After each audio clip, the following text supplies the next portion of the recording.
Here's something nobody tells you when you pay off your debt.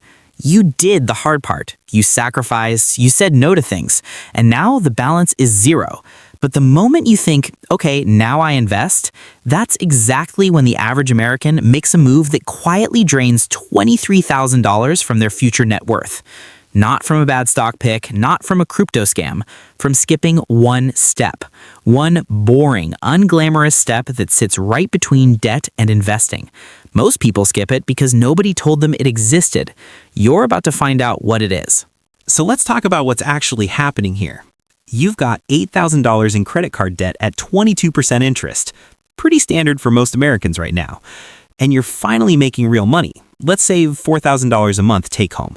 After bills, after groceries, after everything, you've got $1,500 left over every month. And here's where people split into two groups. Group 1 says, I'm done with debt. Time to build wealth. I'm putting $500 a month into the market. Group 2 says, wait, let me think about this for a second. Group 1 feels smart. They're investing. They're doing the thing. They're watching their portfolio grow. But here's the math nobody shows them.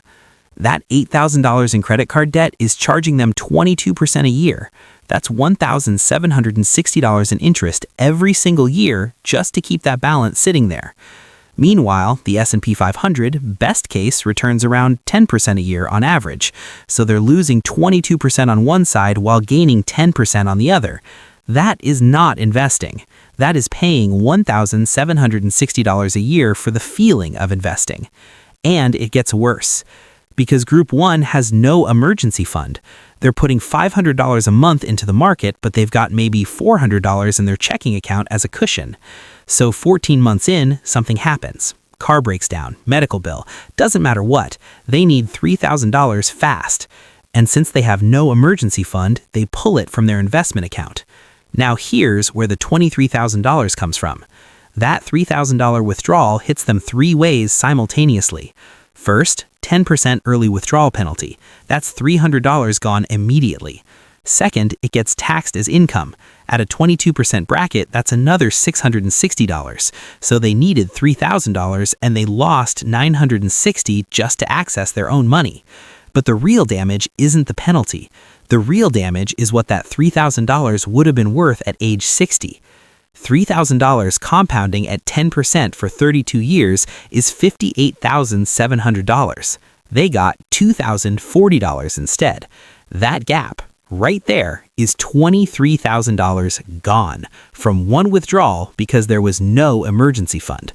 That's not bad luck. That's a missing step. So what's the step? It's not sexy, it's not going to get you a Lambo, it's not a hot stock tip or a new app or some tax loophole your accountant doesn't know about. It's this.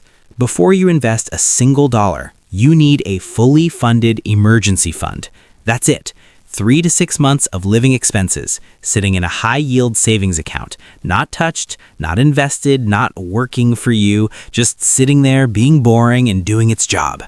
For most Americans making $4,000 a month with $2,500 in monthly expenses, that number is somewhere between $7,500 and $15,000.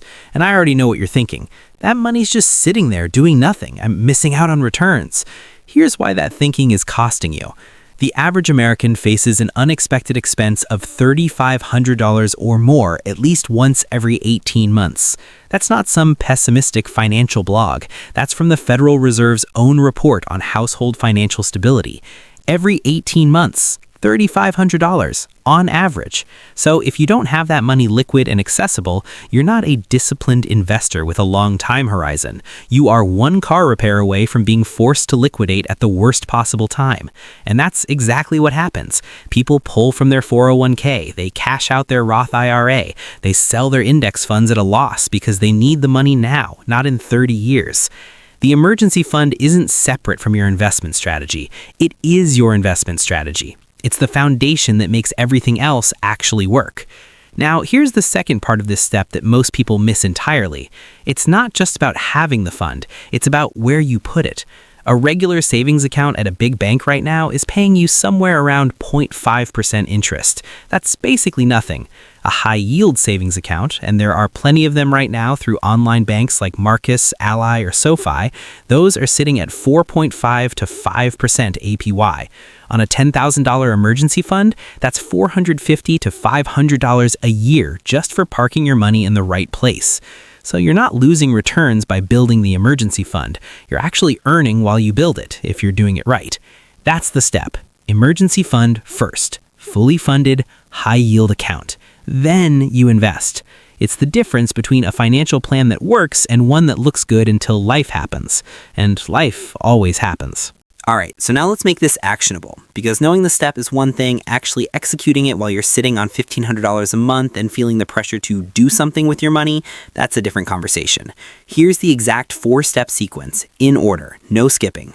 First, list every debt you have with the interest rate, not just credit cards, everything, student loans, car payment, buy now, pay later, personal loans. Write it all down with the balance and the rate. Then draw a line at 7%. Anything above 7%, you pay that off before you invest a single dollar. Why 7%? Because that's roughly the long-term real return of the stock market after inflation. If your debt costs more than what the market returns, paying it off is your investment. It's a guaranteed 22% return on every dollar you throw at a credit card balance. You cannot beat that in the market.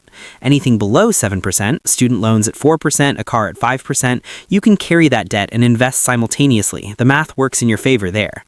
Second, pay off all high-interest debt aggressively. Using our example, $8,000 at 22% with $1,500 a month available. You throw everything at that balance. Not $500, not $800, everything you can. In this scenario, that debt is gone in about 6 months. And in those 6 months, you saved yourself $880 in interest that you would have paid anyway. That $880 doesn't sound like much, but compounded over 30 years at 10%, that's another $15,000 in your pocket at retirement. Every dollar of interest you don't pay is a dollar that compounds for you instead. Third, build your emergency fund immediately after. Same $1,500 now going into a high-yield savings account. Target is 3 months of expenses minimum, which in this case is $7,500. You hit that in 5 months. Park it at Ally or Marcus or SoFi at 4.5% APY and leave it alone. That's your buffer. That's what keeps you out of your investment account when life happens. Fourth, now you invest. And here's the thing. Because you cleared the debt and built the fund first, you now have the full $1,500 a month going into the market. Not $500, not $800, $1,500 every month, consistently, without interruption, without panic selling because your car broke down. Run that at 10% average annual return from age 28 to 60. That's $1,500 a month for 32 years. You end up with roughly $3.2 million. The person who skipped the steps and started investing $500 a month right away while carrying debt and no emergency fund ends up around $1.1 million. Same income, same time horizon, same market. $2 million difference from one skipped step. So let's bring this back to the number in the title, $23,000. Where does that actually come from? It comes from one withdrawal, one moment where life happened and there was no emergency fund, a $3,000 pull from an investment account at age 28, 10% penalty, 22% tax, and then 32 years of compounding that never happened. That's it. That's the whole story. Not a market crash, not a bad investment. One withdrawal, one missing buffer. $23,000 gone quietly in the background while you thought you were doing everything right. And look, I'm not here to tell you that you made a mistake. Most people do exactly this, not because they're irresponsible, because nobody sat them down and showed them the sequence. Debt payoff feels like the finish line. Investing feels like the next logical move. The emergency fund feels like parking money on the sideline. But now you know the actual order. Pay off anything above 7% first, build 3 to 6 months of expenses in a high-yield account, then invest, and invest aggressively with everything you've got. That sequence is the difference between a portfolio that keeps getting interrupted and one that compounds uninterrupted for 30 years. One more thing before you go. The best time to build your emergency fund was before you needed it. The second best time is right now, even if you're starting at zero. Even if you can only do $200 a month, you start, you build it, you protect everything that comes after it. Because the market will always be there. The opportunity to invest doesn't expire. But one unexpected $3,000 expense with no cushion, that cost compounds for decades. Don't let that be your story.